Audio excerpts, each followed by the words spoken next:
Viewers of Madani Channel, it's been stated that the leader of millions of Hanfis, Sayyidina Imam Hazm Abu Hanifa Rahmatullahi Ta'ala, was engaged in trade to earn a halal livelihood.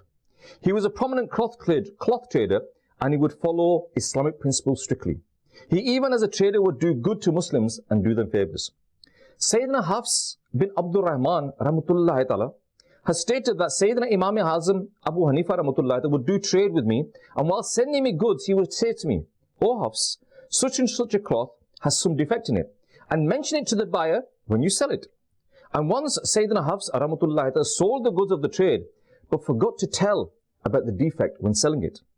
When Sayyidina Imam Azam Abu Hanifa Rahmatullahi Ta'ala learnt about this, he gave the entire amount of the cloth in Sadaqah as charity.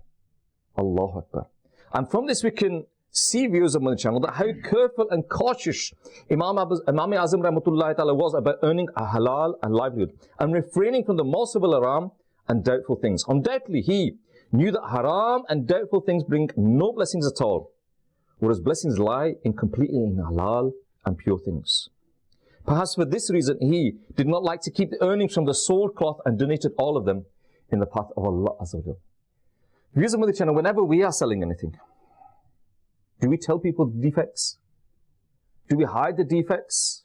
Do we stand in front of the defects? If we're selling cloth, do we hold the piece of cloth that's got the defect in it so that people cannot see it? Do we hide all of these things?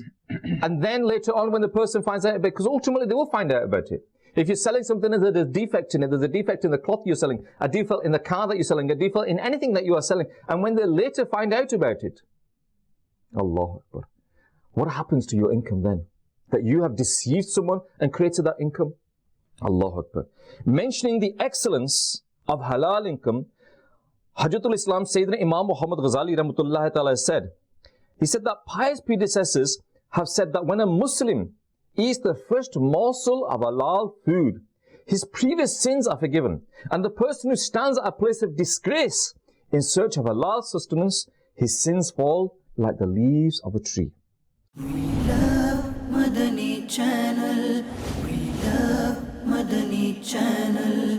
We love Madani Channel.